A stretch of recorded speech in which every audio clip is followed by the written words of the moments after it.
While sports venues are often eager to attach grandiose adjectives to their premier events, the fact that Royal Ascot is genuinely royal is unassailable. The 5-day thoroughbred race meeting, which takes place in England each June, has been attended by the Queen every year since 1945. Ascot Racecourse, about 40 kilometers outside of London, was founded by Queen Anne in 1711. It hosts racing throughout the year, but the royal meeting, which runs Tuesday through Saturday, is the highlight of its calendar.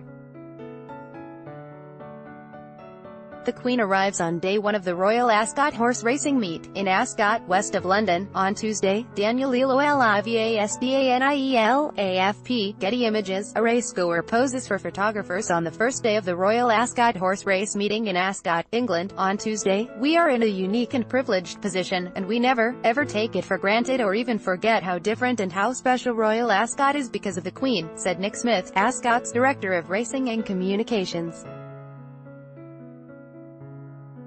The Queen is a passionate racing enthusiast, and she enjoys her week at Royal Ascot immensely. Royal Ascot annually draws about 300,000 people. Before racing commences each day, the Queen and her companions arrive in horse-drawn carriages that make their way up the race course with great fanfare. Known as the Royal Procession, this event is as anticipated as watching the racehorses compete later in the afternoon. Article continued below. "We are lucky indeed that we have that unofficial opening of the royal meeting every day," Smith said. "The royal meeting is famous for a number of things, but I think it is no exaggeration to say that the most iconic image of Royal Ascot around the world is the royal procession, which is unique in terms of what it is, what it represents, and that it is completely unrepeatable. Nobody else could ever deliver that sight at another venue. It is intrinsically linked to what Royal Ascot is about." The 5-day meeting is one of the highlights of the horse racing calendar. The Queen has lunch at nearby Windsor Castle with her family and invited guests during Royal Ascot before taking part in the royal procession. At noon, Ascot is allowed to tell the public who will be in that day's procession. The Queen and other members of her family also award trophies in the winner's enclosure and visit the parade ring to admire the racehorses. Although the history of Ascot is impossible to separate from the royal family, attending is not an official obligation. Royal Ascot isn't a formal duty of the Queen's, so it is an informal occasion, said John Warren, the Queen's bloodstock and racing advisor. "I suspect if she had no interest, she might attend for a few days, but as she has a deep understanding and passion for it, every day is of tremendous interest, to the point that even during the last race on the last day, the Queen still does not slip off early." Horse racing has been held at the famous Berkshire course since 1711 and tradition is a hallmark of the meeting. It's not like when she's in the royal box entertaining guests that she takes a cursory interest in each race. She is totally absorbed in every race, and there's not much that distracts her from absorbing that information. In addition to following the sport, the Queen maintains her own racing and breeding operation, but she has only about 25 to 30 racehorses in training.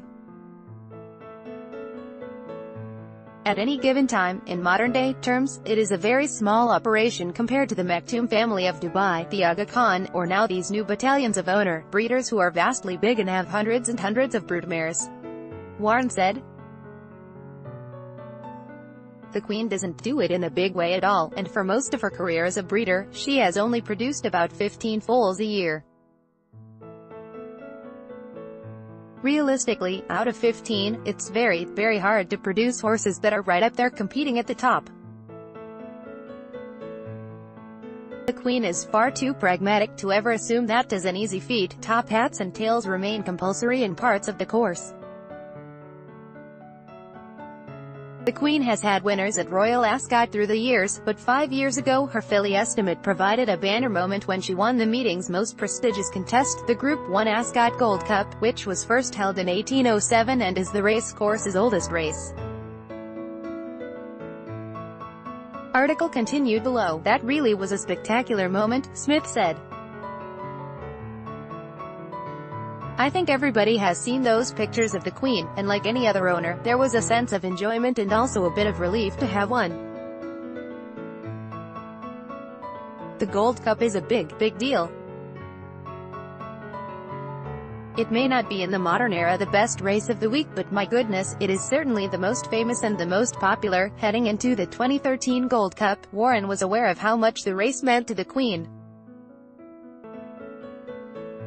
A daily procession of horse-drawn carriages brings the Queen to the course. There are two races the Queen particularly has a great interest in, the English Derby and the Gold Cup, he said.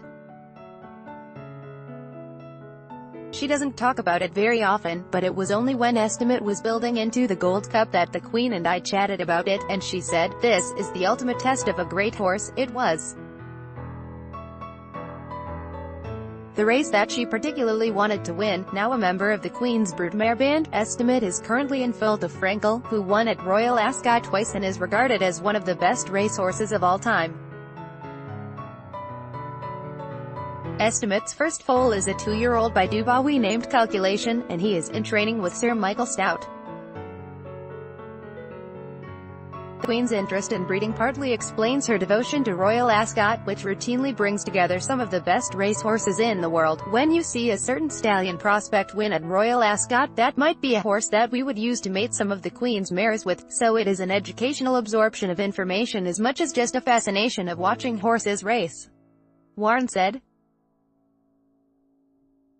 A racegoer poses for a photograph on day one of the Royal Ascot horse racing meet, in Ascot, west of London, on Tuesday. At 92, the Queen still goes riding and is involved with her racing operation, which will eventually be handed down to Prince Charles. He and the Duchess of Cornwall are very interested in racing and follow it, Warren said. They don't have their own setup because he will inherit all of the Queen's bloodstock one day, the dreaded day. For all the pomp and circumstance of Royal Ascot, Warren emphasized that the Queen's interest in her own stable centered on two key points: that each horse was put in the position to perform to the best of its ability, however high or low that level may be, and that the horses went on to good homes once their racing days were over. The Queen is a very passionate lady about the horse, and the welfare of the horse, in general, Warren said. There is no sort of ambition to invest fortunes into her racing operation. She just likes little building blocks that have made a difference. She is fascinated by every single animal she breeds and where they go on to after they are finished racing. She likes horses to have a use.